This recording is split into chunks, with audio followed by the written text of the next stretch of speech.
Yang Anda dengarkan saat ini 91,9 FM Radio Al-Hikam. Radionya orang Sangatta, media dakwah, informasi dan hiburan keluarga. Assalamualaikum warahmatullahi wabarakatuh. Waalaikumsalam warahmatullahi. Bismillahirrahmanirrahim. Alhamdulillahirabbil alamin wassalatu wassalamu ala asrafil anbiya'i wal mursalin wa ala alihi wa sahbihi ajmain. Pemirsa dan pendengar Radio Al-Hikam yang dirahmati Allah Subhanahu wa taala.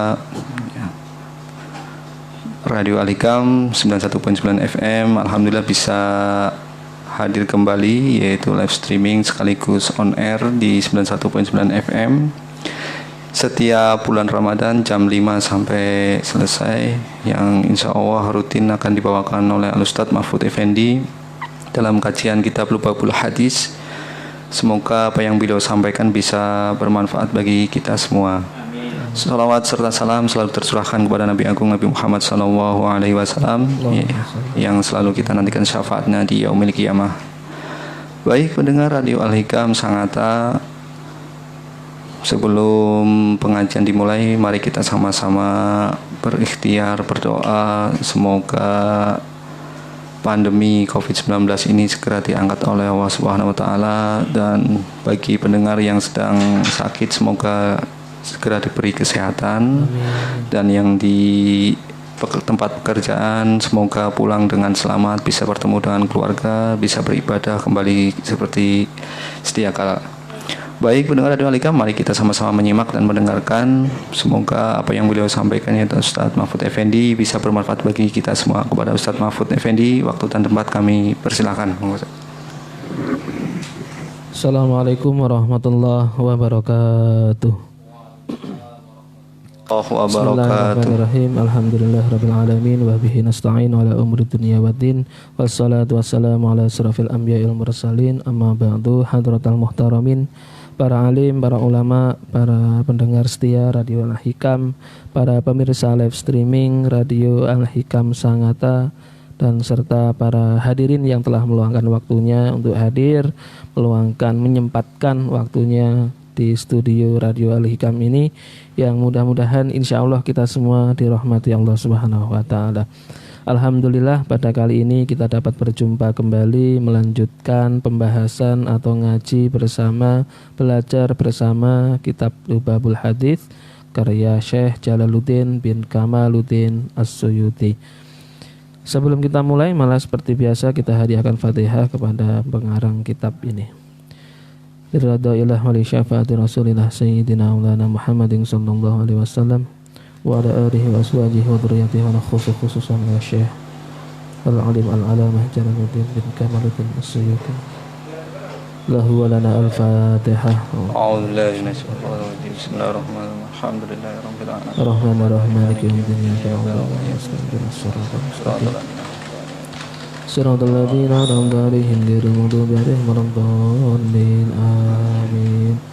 Bismillahirrahmanirrahim. Qala al-musannifu rahimallahu ta'ala wa nafa'ani wa iyyakum wa bi 'ulumihi fid dharaini. Amin. Al-babu tsani, yang bab yang kedua. Kemarin kita sudah membahas di bab yang pertama, yakni fi fadilatil ilmi wal ulama. Maka yang sekarang babu tsani fi fadilatil la ilaha illallah.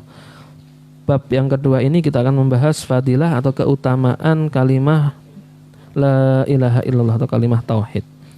Qala Nabi sallallahu alaihi wasallam, man qala kulla yaumin la ilaha illallah Muhammadur Rasulullah mi'ata marrah jaa yaumal qiyamah wa wajhuhu kal badri. Nabi pernah menyampaikan bahwasanya barang siapa yang setiap hari mengucapkan kalimat tauhid, ya, la ilaha illallah Muhammadur Rasulullah mi'ata marrah, sebanyak 100 kali, ja'a yaumal qiyamah, maka datang pada suatu atau di hari kiamat kelak nanti, wa wajhuhu kal badri, dan wajahnya itu terang benderang, seperti halnya kal badri, seperti Lailatul Badri itu, seperti halnya terang seperti bulan purnama. Kita apa? Dianjurkan untuk apa? Diperintahkan untuk apa? Mengucapkan atau kita berzikir, jadikan kalimat ini sebagai kalimat zikir setiap hari kita sebanyak 100 kali. La ilaha illallah Muhammadur Rasulullah. la ilaha illallah Muhammadur Rasulullah. Makanya ketika kita sholat biasanya ya kita tak lepas ini juga ada, jadikan sebagai zikir ya, untuk apa? Untuk diucapkan setiap sholat. Namun kalau memang itu kita rutinkan setiap hari, misalkan kita memiliki rutinitas atau memiliki sebuah zikir yang sudah diijazahkan, yang sudah menjadi rutinan kita, entah itu 100 kali, entah itu 200, 300, 1000, maka itu juga tidak masalah. Yang jelas di hadisnya ini, barang siapa yang setiap harinya mengucapkan kalimat la ilaha illallah Muhammadur Rasulullah ini sebanyak 100 kali, maka di hari kiamat kelak datang wajahnya itu seperti halnya bulan purnama, terang benderang. Wa qala sallallahu alaihi wasallam afdhalu dzikri la ilaha illallah wa afdhalu du'a alhamdulillah. Maka ini lebih utamanya berzikir. Makanya ketika kita sebelum berzikir itu afdhalu dzikri fa'lam annahu la ilaha illallah. Nah itu seperti. Artinya setelah sholat ada zikir, ada wirid, maka di sana kita biasanya mengucapkan la ilaha illallah. Tapi dengan ikhlas, dengan tulus, bukan karena gaya-gayaan. Kan ya bisa jadi berzikir kencang, suaranya keras agar dipuji, ini hebat ini wirtanya, ini kencang keras. Padahal bukan demikian, artinya harus mukhlis, harus ikhlas, harus murni, tidak digawe-gawe, tidak dibuat-buat. Akhirnya niatnya ya memang kita berniat untuk apa? Untuk berzikir kepada Allah Subhanahu wa taala. Ini sebaik-baiknya zikir adalah la ilaha illallah.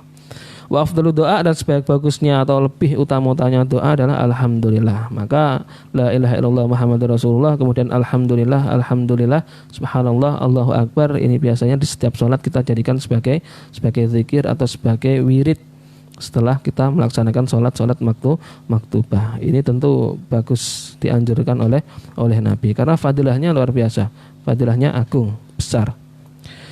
Qala sallallahu alaihi wasallam, qala Allah ta'ala la ilaha illallah kalami wa ana huwa man qala hadza khala khisni wa man dakhala khisni amina min inqabi.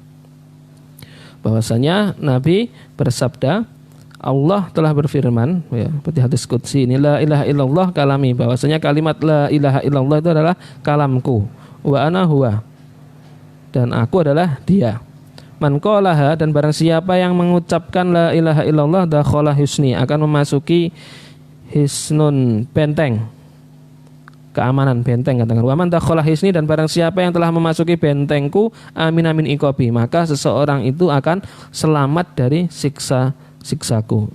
Ini Allah Subhanahu wa taala yang bersabda, yang mengatakan bahwasanya barang siapa yang mengucapkan kalimat la ilaha illallah ini akan masuk pada bentengnya Allah Subhanahu wa taala. Dan ketika seseorang, kita semua sudah memasuki benteng, sudah masuk dalam keamanan Allah, maka akan selamat, insya Allah akan selamat dari iqab atau siksa dari Allah Subhanahu wa taala. Ini fadilah dari kalimat la ilaha illallah. Karena memang kalimat ini yang membuat orang Islam, membuat seseorang itu beriman.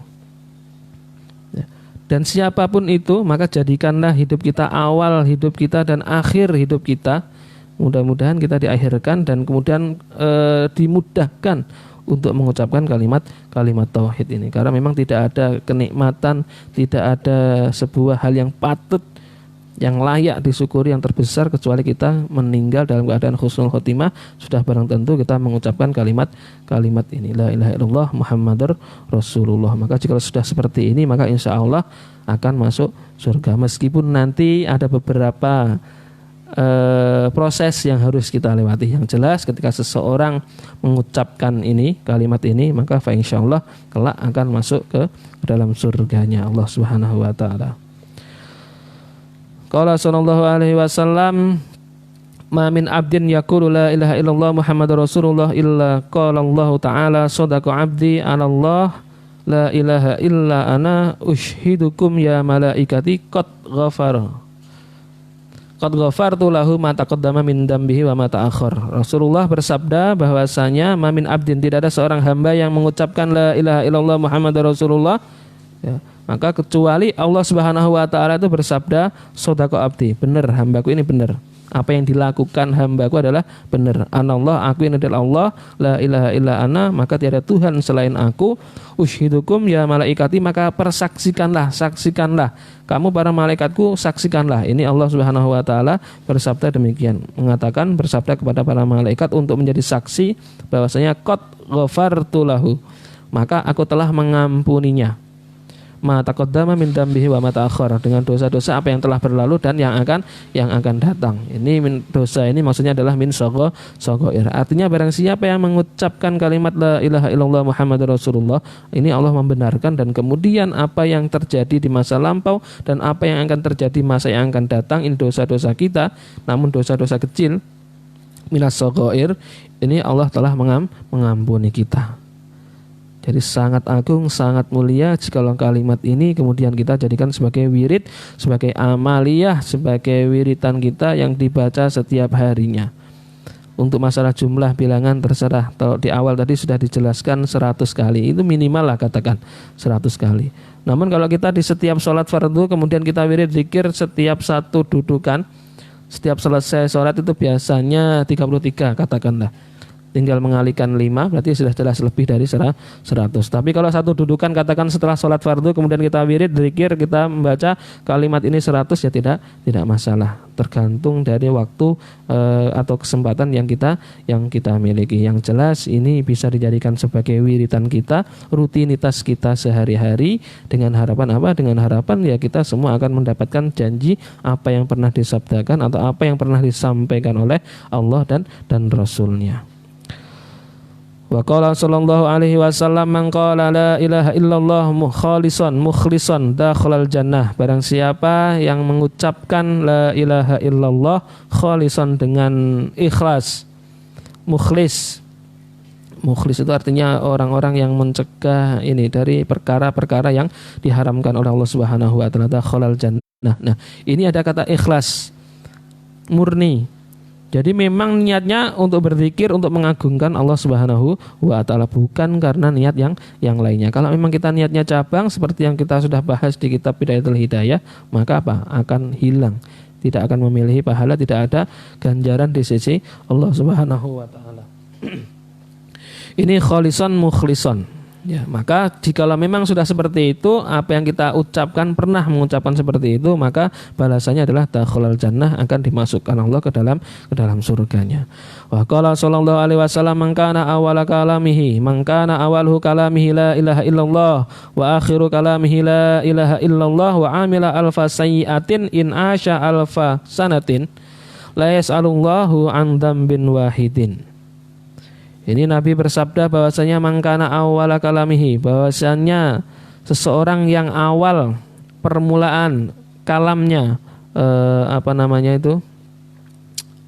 pembicaraan, katakan kalam la ilaha illallah wa akhiru kalamihi la ilaha illallah, maka di setiap dan sebelum dan sesudah kita melakukan apapun itu, ucapan apapun itu kita ucapkan, pertama kali adalah la ilaha illallah wa amila alfa sayyi'atin, dan setelah itu, setelah mengucapkan itu, diibaratkan dia seorang yang mengatakan itu adalah telah melakukan alfa sayyi'ah, 1000 kejahatan, 1000 kejelekan, minas shaghair. In asya alfa sanah, dan jikalau dia hidup sampai 1000 tahun, maka apa? La yas'aluhullahu an dzambin wahidin. La yas'aluhullahu an dzambin wahidin. Maka Allah Subhanahu wa taala tidak akan pernah bertanya dari orang tersebut dari satu dosa pun. Artinya ini merupakan apa? Merupakan fadilah, keutamaan dari kalimat la ilaha illallah.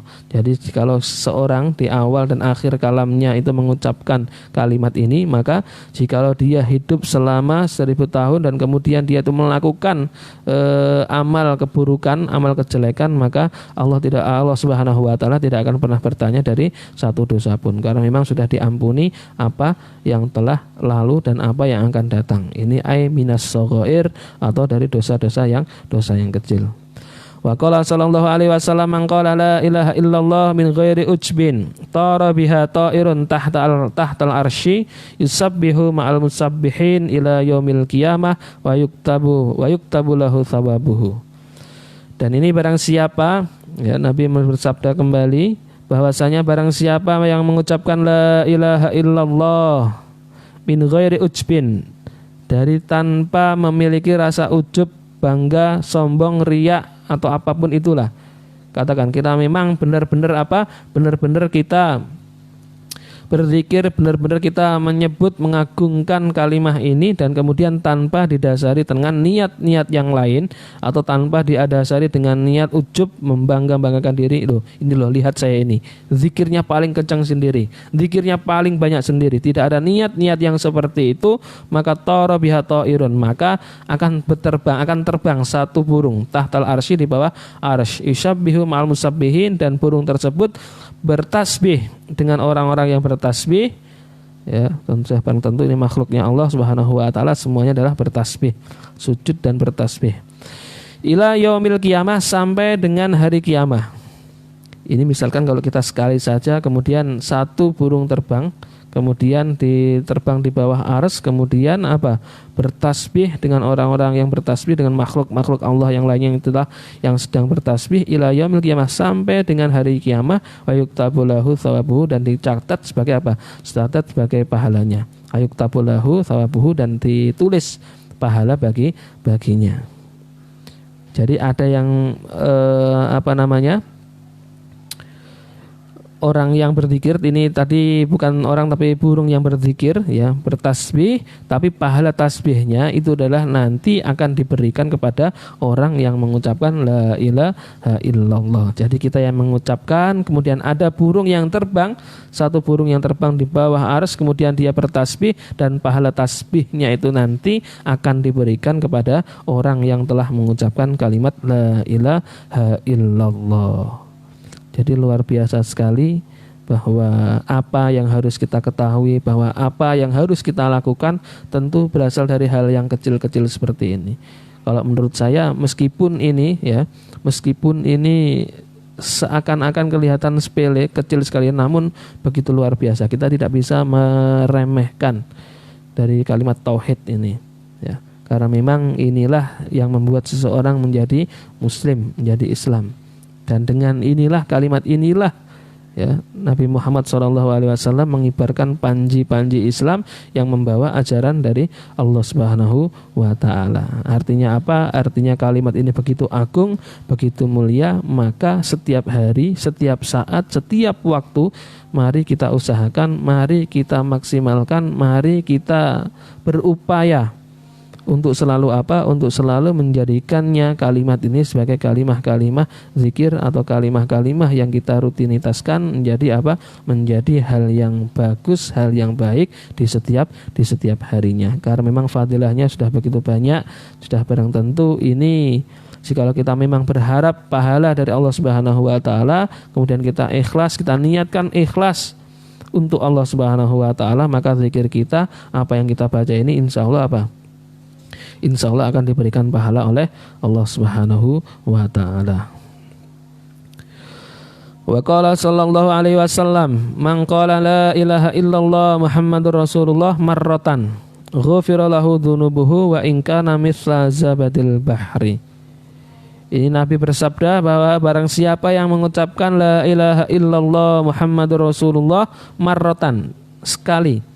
Artinya kita mengucapkan kalimat la ilaha illallah Muhammadur Rasulullah ini sekali saja, ghufira lahu dzunubuhu wa in kana mithla zabadil bahri. Ghufira lahu, maka diampuni baginya, dzunubuhu, dosa-dosanya dia, wa in kana mithla zabadil bahri, seakan-akan atau andai kata ingkana, meskipun dosanya itu diibaratkan mithla zabadil bahri, sebanyak atau seperumpamanya ini loh, zabatul bahar, buih, atau meskipun dosanya seseorang itu sebanyak buih yang ada di lautan, maka sudah barang tentu berapa banyak itu buih yang setiap saat, ya, kena deburan ombak kemudian mengumpul, sudah barang tentu itu banyak. Artinya apa? Ini merupakan kemurahan dari Allah Subhanahu wa taala. Karena apa? Karena telah mengagungkan kalimat tauhid ini. Maka barang siapapun yang ingin mendapatkan ampunan dari Allah Subhanahu wa taala, yang misalkan memiliki dosa yang sangat besar, maka ini bisa jadi melanggengkan, bisa jadi mudawamkan ini, mengistiqomahkan kalimat-kalimat la ilaha illallah Muhammadur Rasulullah. Ini kalau lebih komplitnya. Kalau kita la ilaha illallah, la ilaha itu ya tidak apa-apa. Yang jelas ada riwayat tadi dijelaskan di atas, ada yang la ilaha illallah saja, ada juga yang mengucapkan la ilaha illallah Muhammadur Rasulullah. Maka kalau bisa kita gandeng juga bagus. Ya tergantung kondisi atau di mana atau waktunya kita membaca. Wa qala sallallahu alaihi wasallam idza marra al-mu'minu 'alal maqabir fa qala la ilaha illallah wahdahu la syarikalah lahu mulku wa lahul hamdu yuhyi wa yumitu wa huwa hayyun la yamutu bi yadihil khair wa huwa 'ala kulli syai'in qadir. Ini Nabi bersabda bahwasanya barang siapa idza marra, barang siapa yang marra melewati, ya, idza marra maka jikalau seseorang, jikalau idza marra jika lewat al mukminu siapa orang-orang mukmin, artinya ada jikalau ada orang mukmin itu melewati alal makobir atas makobir kuburan, beberapa kuburan, atau misalkan kita ada seseorang atau salah satu di antara kita itu lewat di sekitar komplek pemakaman misalkan. Faqala la ilaha illallah wahdahu la syarikalah lahul mulku wa lahul hamdu yuhyi wa yumitu wa huwa hayyun la yamut biyadihil khair wa huwa ala kulli syai'in qadir. Maka beliau mengucapkan, kita mengucapkan ini ya, siapapun itu, maka apa? Nawwarallahu tilkal kubur kullaha. Maka Allah Subhanahu wa taala itu apa? Akan menerangi kubur-kubur itu. Artinya berarti bisa jadi bahwasannya siapapun ahli kubur yang ada di sana, ketika ada seseorang yang mengucapkan kalimat ini, doa ini, maka kubur-kubur itu akan apa? Akan diterangi oleh Allah Subhanahu wa taala. Artinya terang benderang, tidak gelap gulita, tidak penuh dengan hal-hal yang menjijikkan, ular, kemudian ada kalajengking dan seterusnya. Artinya diterangi. Kuburnya terang benderang. Wa ghafara liqailiha, dan orang yang mengucapkan itu diberikan ampunan, diampuni. Sudah barang tentu ini minas shaghair, dosa-dosa yang kecil. Wa kataba lahu alfa alfi hasanatin, dan dicatat baginya atau pahala dicatat baginya alfa alfi hasanatin 1 juta kebaikan. Alfa alfin ini 1000 maka 1 juta hasanah, maka dicatat ditulis baginya 1 juta kebaikan. Wa rafa'alahu alfa alfi darajah, dan dia akan diangkat 1 juta derajat, dan kemudian wa hadda anhu alfa alfi sayyi'ah, dan akan dihapus dan akan dihilangkan 1 juta kejelekan atau 1 juta dosa-dosa yang telah dilakukannya. Ai minas shaghair, artinya jikalau kita memang mengucapkan atau suatu saat kita hendak ke makam atau ke perkuburan lah katakan, kemudian kita mengucapkan doa ini, la ilaha illallah wahdahu la syarikalah lahul mulku wa lahul hamdu yuhyi wa yumit wa huwa hayyun la yamut biyadihil khair wa huwa ala kulli syai'in qadir, maka kuburan-kuburan itu akan diterangi dari Allah Subhanahu wa taala, dan kemudian orang yang mengucapkan, kita yang mengucapkan ini akan diampuni oleh Allah Subhanahu wa taala. Lantas bukan sampai seperti itu saja, tapi apa kata balahu alfa alfi hasanah, dan kita orang yang mengucapkan itu akan dicatat baginya 1 juta kebaikan. Kemudian akan diangkat derajatnya 1 juta ke derajat, dan kemudian akan dihapus dosa-dosa kecil darinya sebanyak 1 juta. Artinya ini merupakan fadilah, ini merupakan keutamaan yang unggul, keutamaan yang sangat besar fadilahnya, yang sehendaknya kita, seyogyanya kita semua mengamalkannya. Baik itu setelah kita bangun atau ketika kita akan menjelang kita beristirahat, maka jangan lupa kemudian kita untuk apa? Untuk selalu membaca kalimat tauhid berupa la ilaha illallah. Kalau kemudian kita gabung menjadi Muhammadur Rasulullah juga tidaklah masalah atau tidak mengapa. Yang jelas ini merupakan fadilah yang sangat besar, yang sangat agung, yang bisa kita amalkan. Sangatlah bisa kalau kita ingin mengamalkan apa yang terdapat dalam hadis ini. Artinya baik itu 33, baik itu 50, baik itu 100, baik itu 200 sampai 1000 jumlahnya. Maka jikalau kita memang memiliki niat, memiliki azam, memiliki itikad yang kuat, yang besar untuk mengamalkan sabda-sabda Nabi dan mengharap ridha Allah dan mengharap mendapatkan pahala balasan dari Allah Subhanahu wa taala, maka sudah barang tentu insya Allah itu kita akan dimudahkan Allah untuk apa? Untuk berzikir, untuk mengucapkan kalimat la ilaha illallah. Karena memang tidak ada hal yang agung dan yang mulia kecuali kita dapat mengucapkan, apalagi ketika kelak kita diakhirkan dalam keadaan dapat mengucapkan kalimat tauhid la ilaha illallah Muhammadur Rasulullah. Al-babus salis wallahu a'lam bissawab. Mudah-mudahan apa yang kita bahas, mudah-mudahan apa yang kita kaji dapat memberikan manfaat, dapat kita amalkan dalam kehidupan sehari-hari. Setidaknya dari sekian hadis, kalau memang tidak banyak yang teringat, maka cukup yang pertama saja, bahwasanya apa? Barang siapa yang mengucapkan kalimat la ilaha illallah Muhammadur Rasulullah sebanyak 100 kali, maka apa? Maka kelak di hari kiamat akan datang wajahnya itu seperti halnya kal qamari lailatal badri, atau kal badri seperti bulan purnama yang bersinar terang. Maka kalau kita amalkan ini, maka insya Allah kita akan selalu di jalan Allah, kita akan selalu berada di jalan kebaikan yang notabene nanti kelak mudah-mudahan kita semua mendapatkan ridha, mendapatkan ampunan dari Allah Subhanahu wa taala. Amin amin ya rabbal alamin. Demikian yang dapat kami sampaikan, kurang lebihnya mohon ampun dan mohon maaf. Akhir kata, ihdinas siratal mustaqim, wallahul muwaffiq ila aqwamit thoriq. Wassalamualaikum warahmatullahi wabarakatuh. Waalaikumsalam warahmatullahi wabarakatuh.